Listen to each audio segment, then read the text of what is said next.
আজকের মজার গল্প হলো ভাঁড়ে মা ভবানী।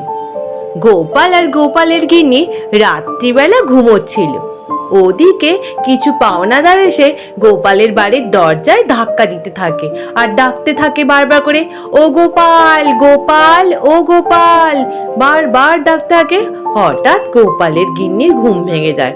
অমনি বলে, এই দেখো চোর এসছে, মনে হয় চোর, চোর ওঠো ওঠো দেখো। অমনি গোপাল ঘুম থেকে উঠে গিন্নি আর গোপাল মিলে বাইরে বেরিয়ে এসে বলে, দাঁড়াও গিন্নি, দেখি কে এসছে। ওদিকে পাওনাদাররা আলোচনা করে যে এতক্ষণ দরজা খুলছে না, তাহলে আমরা সবাই মিলে ধাক্কা মারি চলো। ওদিকে গোপাল ছিটকিনি খুলতে যায় আর ওরাও আর এক দিক থেকে ধাক্কা দিতে থাকে।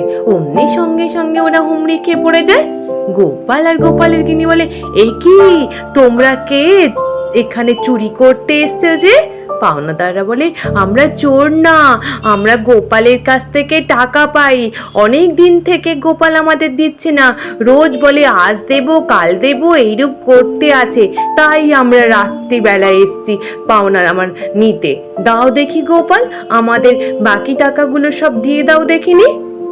এদিকে গোপালের গিন্নি হাউ হাউ করে কান্না শুরু করে দেয়, বলে, আরে বাবা রে বাবা, যা পাবে বেতন সবই তো পাওনাদারদের দিয়ে শেষ হয়ে যাবে, তাহলে আমার পুজোর শাড়ি গয়না তাহলে কি হবে? ওদিকে গোপাল পাওনাদারদের বলে, বেশ বেশ, আপনারা যান, কালকে আমি পাওনা পাই আপনাদের মিটিয়ে দেব।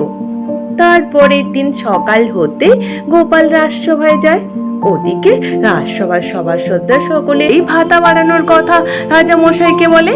গোপালও বলে, রাজা মশাই, ভাতাটা একটু বাড়িয়ে দেন, নইলে যে ওইটুকু ভাতাতে কোনো কিছুই কাজ করা যাচ্ছে না।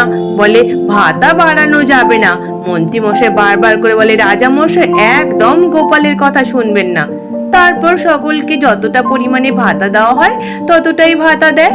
গোপাল ওই ভাতা নিয়ে যখন বাড়ি ফিরছে, অমনি পাওনাদাররা আবার এসে দরজার গোড়ায় দাঁড়িয়ে আছে। গোপালকে বলে, গোপাল, এবার আমাদের পাওনাগুলো দিয়ে দাও। গোপাল তখন যে যার সব দাম সকলকে দিয়ে দেয়। তারপর ওরা চলে যায়, খালি থলেটা নিয়ে বাড়িতে প্রবেশ করে। অমনি গোপালের গিন্নি বলে, কি গো, এবার খালি থলে নিয়ে এলে তো? তারপর গোপালকে বলে, গিন্নি খেতে দাও দেখিনি। গিন্নি ওই শুধু ফেনা ভাত আর কুমড়োর খোসা ভাজা নিয়ে এসে বসিয়ে দেয়। বলে, গিন্নি এ কি গো, কোনো কিছু নেই আর?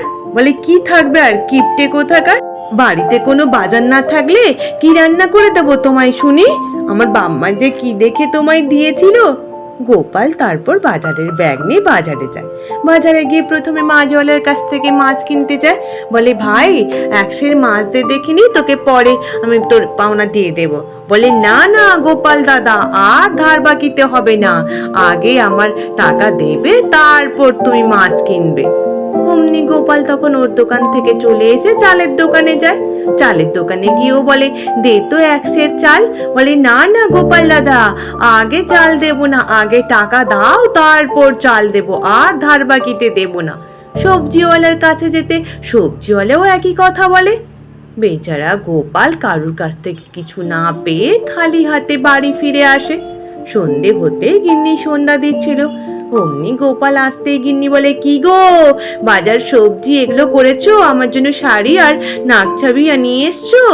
গোপাল বলে, কিছুই আনতে পারিনি, কোথা দিয়ে আনতে পারিনি, কারণ কেউই দিল না ধার বাকিতে। গোপালের গিন্নি বলে, দেবে কেন, তোমাকে আর কেউ ধার বাকি দেবে নাকি? মুখে শুধু বড় বড় বাতলিং আর কোনো কাজের নয়। বলে, তুমি জানো না গিন্নি, এই মন্ত্রী মশাইটার জন্য আমি পেলাম না, না হলে রাজা মশাই ভাতা বাড়িয়ে দিত। অমনি গোপালের গিন্নি বলে, হ্যাঁ হ্যাঁ হ্যাঁ, ভাঁড়ে মা ভবানী। অমনি ভেতরে কিছু নেই, আরো বড় বড় কথা। গোপাল বলে, একই কথা বলছো তুমি আমায়, ভাঁড়ে মা ভবানী আমি? বলে, হ্যাঁ, তুমি ভাঁড়ে মা ভবানী, তোমার কিছুই নেই। অমনি গোপাল বলে, গিন্নি মনে পড়েছে, ভাঁড়ে মা ভবানী, হ্যাঁ হ্যাঁ গিন্নি, তুমি আমাকে একটা লাল কাপড় আর একটা মাটির ভাঁড় দেবে দেখিনি। পরের দিন সকালবেলা একটা মাটির ভাঁড় আর একটা লাল কাপড়কে জড়িয়ে নিয়ে একটা বাজারের ব্যাগ নিয়ে সোজা বাজারে যায়। বাজারে গিয়ে পুনরায় মাছ দোকানের কাছে গিয়ে মাছ কেনে। বলে, দে দেখি একশের ইলিশ মাছ। বলে গোপাল দাদা ইলিশ মাছ দেওয়ার আগে আগে তুমি মোহর দাও, তারপর দেব।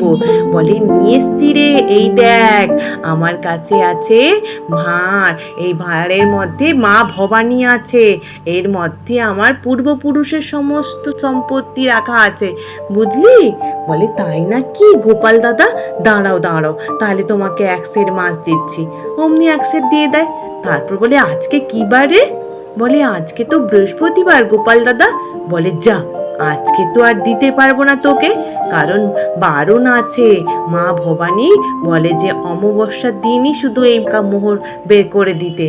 বলে তাহলে গোপাল দাদা তুমি আজকে নিয়ে যাও, পরে নালে অমাবস্যার দিন গিয়ে তোমার বাড়ি থেকে মোহর নিয়ে আসবো। বলে বেশ বেশ। তারপর গোপাল যায় চালওয়ালার কাছে। চালওয়ালাকেও একই কথা বলে যে চাল দে, তারপর জানিস এর ভিতরে মা ভবানী আছে, অনেক এখানে মোহর রয়েছে, আর এটা আমার পূর্বপুরুষের সম্পত্তি, বুঝলি? অমনি ও চাল দিয়ে দেয়। এই কথা শুনে তারপর ওকেও একই কথা বলে যে আজকে তো বৃহস্পতিবার, আমি তো দিতে পারবো না একমাত্র অমাবস্যা ছাড়া। ও বলে বেশ গোপাল দাদা তুমি নিয়ে যাও। এইরূপ করে চাল ডাল সবজি এমনকি কাপড় আর সোনার দোকান থেকে গয়না সব কিছু নিয়ে গোপাল বাড়ি পৌঁছে যায়। গোপালের গিন্নি বলে এ কি গো, চাল ডাল সবজি গয়না শাড়ি এত কিছু নিয়ে এসছো তুমি? বলে হ্যাঁ গো হ্যাঁ গিন্নি, তোমার ওই ভাঁড়ে মা ভবানীর জন্য। তারপর অমাবস্যার দিন অমনি সমস্ত পাওনাদার এসে দরজায় আওয়াজ দিতে থাকে।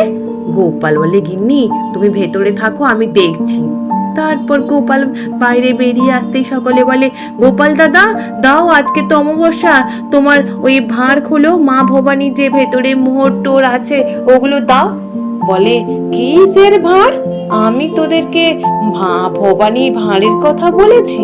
বলে হ্যাঁ, তুমি তো আমাদের কাছ থেকে যে বাজার হাট নিয়ে এলে, বললে ভাঁড়ে মা ভবানী আছে, তারপর ওখান থেকে মোহর দেবে। বলে ও বুঝেছি বুঝেছি, দাঁড়া দাঁড়া, ও আমার ওই পূর্বপুরুষের সম্পত্তি তাই না, দাঁড়া নিয়ে আসছি দাঁড়া। ও অমনি ওই মাটির ভাঁড়টা নিয়ে আসে।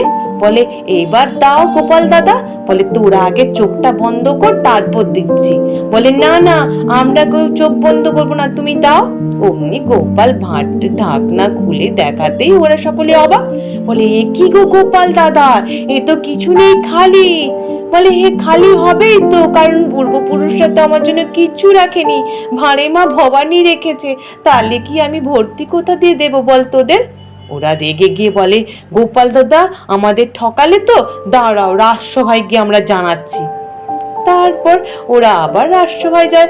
ওদিকে গোপালও রাজসভায় গিয়ে পৌঁছায়। রাজামশাই বলে এ কি, পুরো বাজার যে আমার রাজসভায় এসে পৌঁছে গেছে। রাজসভায় গিয়ে পাওনাদাররা বলে জানেন রাজামশাই, গোপাল দাদা আমাদের ওই মা ভবানীর ভাঁড়ের কথা বলে আমাদের কাছ থেকে সমস্ত বাজার হাট নিয়ে গেছে, বলে কিনা ওই মা ভবানী অমাবস্যার দিন ওখান থেকে ওই ভাঁড় থেকে আমাদের মোহর দেবে, তার জন্য আমাদের কাছ থেকে সব কিছু নিয়ে চলে যায়, তারপর এখন আমাদের খালি ভাঁড় দেখায়। বলুন রাজামশাই। রাজামশাই শুনে বলে গোপাল তুমি এমন কাজ করেছো, তুমি ওদের কাছ থেকে মিথ্যে কথা বলে এরূপ করেছো? বলে রাজামশাই একদম ঠিক বলেছেন, আমি এই সমস্ত কিছু করেছি। আর বলুন রাজামশাই, যার কিছু থাকে না, যার কোনো ধন সম্পত্তি কিছু নেই, আর সে কোথা দিয়ে দেবে? সে তো ভাঁড়ে মা ভবানী, তাই না রাজামশাই? বলুন, আমার পূর্বপুরুষ আমার জন্য তো কিছুই রাখেনি, ওই খালি ভাঁড়টাকে আমি তাই দেখালাম, খালি ভাঁড় মানে তো ভাঁড়ে মা ভবানী, তাই না? রাজামশাই গোপাল তোমার বুদ্ধি সত্যি তারিফ করার মতো। তারপর রাজামশাই খুশি হয়ে গোপালকে 100 মোহর দেয়। তারপর গোপাল ওই 100 মোহর সকলকে পাওনাদারকে দিয়ে তারপর খুশি খুশি মনে বাড়ি চলে যায়। আজ এই পর্যন্ত। নিশ্চিত তোমাদের সকলে ভালো লেগেছে। আর যদি ভালো লেগে থাকে তাহলে একটু লাইক আর সাবস্ক্রাইব করে দিও। আর তোমরা সকলে ভালো থেকো, কেমন? টাটা।